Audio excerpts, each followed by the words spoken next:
Chapter 12. Roger Taylor was in an obstreperous mood. Either that, or he was uncomfortable in Fraser's presence. She suspected the latter. Many people were, and not only men, though big, hyper-masculine types perhaps had a greater tendency to be so. Whatever the cause of his belligerence, he sat opposite her now in the bunkhouse dining room, arms folded across his capacious blue-shirted chest. The linen seemed an odd look for an outdoor type, requiring much ironing effort when surely the result would usually be hidden beneath his kit. "I'm not denying she attended one of my courses," he said. "I'm saying I don't remember her, and I didn't recognise her from the photograph your SIO showed around the dining room, which, incidentally, several of my students found very upsetting." Fraser smiled. "Noted. It did, however, result in identification of a murder victim, so I doubt DCI Pickthall is likely to feel too much regret. Murder's an upsetting business, and our greatest responsibility is to the victim, wouldn't you say?" "When was it confirmed as murder? Couldn't it have been an accident?" "The pathologist's preliminary findings indicate murder. The complete post-mortem report will be available later today, I believe." Taylor shrugged. "My responsibilities to my students. Bottom line." Fraser found his use of the word student interesting. Marianne had referred to them as trainees, which seemed more appropriate. Did considering them students elevate him to the position of lecturer rather than instructor? "Could you check your records? I assume you keep records." She accompanied her words with a smile. Relentless friendliness, her first DS in London had called it. Say what you want and stick to your guns, but keep a friendly demeanour and never, ever rise to provocation. Even after all these years, the habit still required practice, an imp in her mind rebelling, urging her to stand and fight. Taylor heaved his large frame off the chair, his opinion of Jobsworth police officers who insisted on hoop jumping writ large in the roll of his eyes heavenwards. He even closed the swing door behind him with his foot. The word laptop found its way out among the sighs. While he was gone, Fraser rose and went over to the window. It looked out over the archaeologists' camping field where a game of cricket was in progress. As Fraser watched, Russell, the boyfriend of Lucy Hawkins, the young woman who'd recognised Anna Price, thwacked the ball in a style that owed more to baseball than anything played at Lord's. He hared for the makeshift wicket, almost catching Martin Davis, his batting partner, asleep at the crease. They seemed a carefree bunch, and why not? Like as not, the fate of Anna Price didn't directly affect them, despite Roger Taylor's protective instincts. Besides Lucy, none of the Woggle trainees had had any connection with Anna, or none that had yet come to light. How likely was it that one of them had escaped their group, lain in wait and whacked her over the head before shoving her into the Devil's Pool? Unless Pitbull's team dug up any concealed links, no one at the bunkhouse had anything resembling a motive, and odds on it would turn out to be the controlling boyfriend. Still, it would be interesting to see who had been at the bunkhouse when Anna had done her course, either as a colleague or another guest. Taylor's records might be more important than he imagined. The door opened with more than necessary force, and Taylor entered, laptop open and balanced on one dinner-plate-sized hand. "Right," he said, businesslike, taking control. "I think this might explain to you why none of us recognised her. I mean, I can't speak for Donald's lot. Her course would have been during his first dig here, but I don't think you'll blame either me or Marianne for not knowing her." There was something vaguely proprietorial in the way he spoke the centre manager's name. Fraser imagined an absurd love triangle with both him and Donald vying for her attentions, only to be disappointed. If she'd been interested in either of them romantically, Fraser couldn't see that she'd have made them wait for 3 years.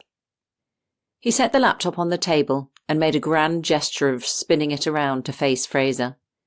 The face that filled the screen was unremarkable. Pretty, olive skin, wavy dark brown hair, long but with a fringe. It was not its unremarkable nature that explained Taylor's lack of recognition, though.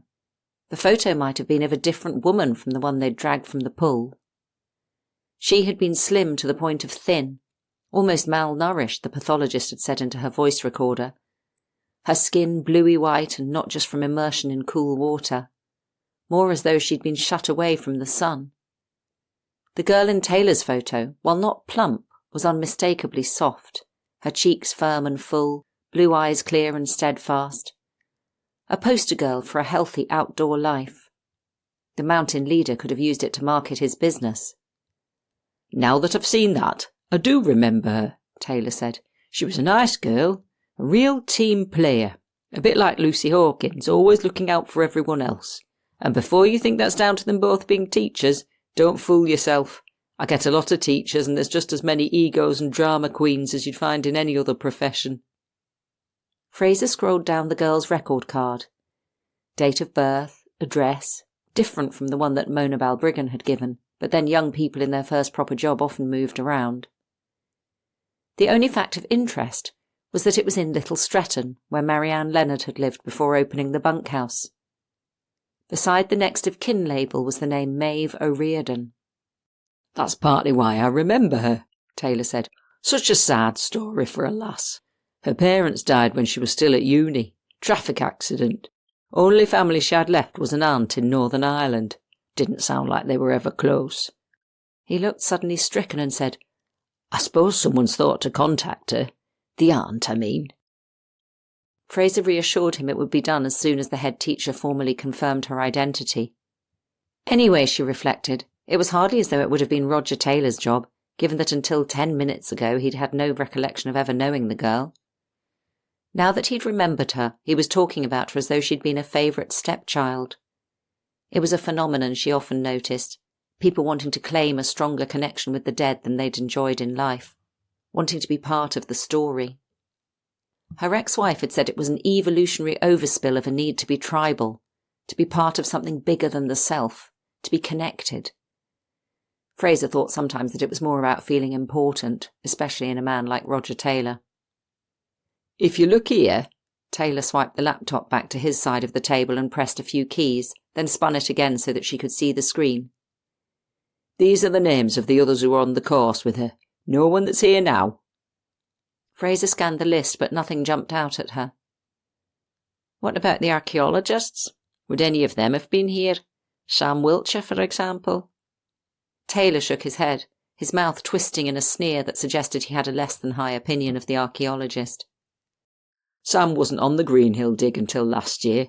He was over at Brownclea the year Anna would have been here, and Helen Agi didn't start till this year. What about the younger ones?" Taylor waved his hand in a dismissive gesture. "Different crowd each year, I think. Donald might rotate them round the 3 digs." He stroked his chin, moving the skin over a jawbone so strong it might have been carved from stone. A knock on the door made Fraser turn her head. Taylor sat back, his arms folded, job done.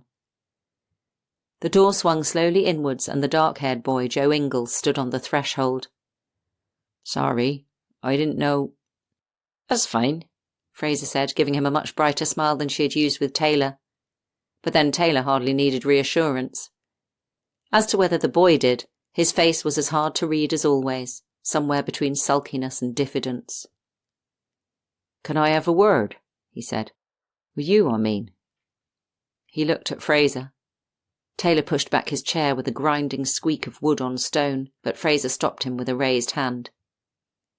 "If you don't mind, I was hoping you'd tell me a bit more about Anna, given that you're the only one here who actually met her. And Marianne, of course," she added, reminding herself that she still needed a conversation with the manager. With luck, she might be more receptive after an hour or 2 in her garden. "If it's all right with Joe, we'll have a quick chat outside." The boy nodded, showing neither relief nor dread, and Fraser got up, leaving Taylor where he sat. "Make yourself a cup of tea," she said, nodding to the hot water urn on the counter, a basket of tea bags next to it. "Even better, you can make one for me too." "So, Joe, what can I do for you?" The boy had looked nonplussed when she'd suggested they talk outside the dining room. There was little private space. Neither wanted a return to the windowless pantry, so she suggested they go outside, where they found a spot leaning against the low wall that bordered the main equipment store. It had turned into another fine July day, sun splashing the cinder surface of the yard, dappled by a swaying confessional screen of shadow cast by the trees. Apt, she hoped, given Joe Ingalls' request to talk to her. If not for the water, The burns of her home were called brooks in this neck of the woods, which hurtled down between steep rocky banks to the side of the track. There would have been no hint of the past month's heavy rains, unless it was that the bracken, foxgloves and giant hogweed seemed to have taken on a triffid-like quality. "You have something to tell me." The boy turned his strange eyes on her. If he had not been so tanned, they'd have been less remarkable, but set into skin like dark butterscotch, they looked almost superimposed. He said nothing, but handed her a phone. A tap revealed the lock screen photograph, a pretty girl cuddling a fat yellow Labrador. Prickles tracked across the back of Fraser's neck. "Where did you get this?" "I found it, on the path up to the Devil's Chair." "Whereabouts on the path?" He hesitated, fixing her with the silver eyes again. "Outside Mrs. Leonard, Marianne's house." Excitement tap-danced in her belly, tempered suddenly with regret. The woman was a suspect, of course, but it came as a surprise to realize that she didn't want to view her as a serious one. "When?" The boy's face revealed nothing, but she could have sworn he was running through his options before answering. "Last night." Dates and times trickled through Fraser's mind like interlocking cogs. "When you say last night, what time are we talking?" The boy shrugged. "Don't know exactly." "Rough ballpark figure. Are we talking 7 p.m. or more like midnight?" He stared away towards the trees. No wonder his skin was so smooth. Facial expression seemed a language he was reluctant to use. And he was hardly a talker either, a closed book, which made her curious. "More like midnight." "And why were you on that path towards midnight last night?" He shrugged again. "You're going to have to do better than that, Joe. I don't have to remind you that a young woman was murdered and you've just handed me her phone." When he turned his head back towards her, a curious light shone behind his eyes. "I like the vibe up there. You know, the donkeys, the goat, the old pony. It's peaceful." His tone was so matter-of-fact that Fraser almost laughed. If he was lying, he was doing it very well. A little time might ruffle some of his smoothness, even if he didn't look the kind to sweat. Talking of which, Roger Taylor, left in the dining room, would be nearing apoplectic by now. She thanked the boy and asked if he'd make time to take her up the track later, to show her exactly where he'd found the phone. As he turned to go, she said, "Does Marianne know about this?" Again that hesitation, weighing his reply. "I showed it to her just now. She said I should give it to you." That interested Fraser.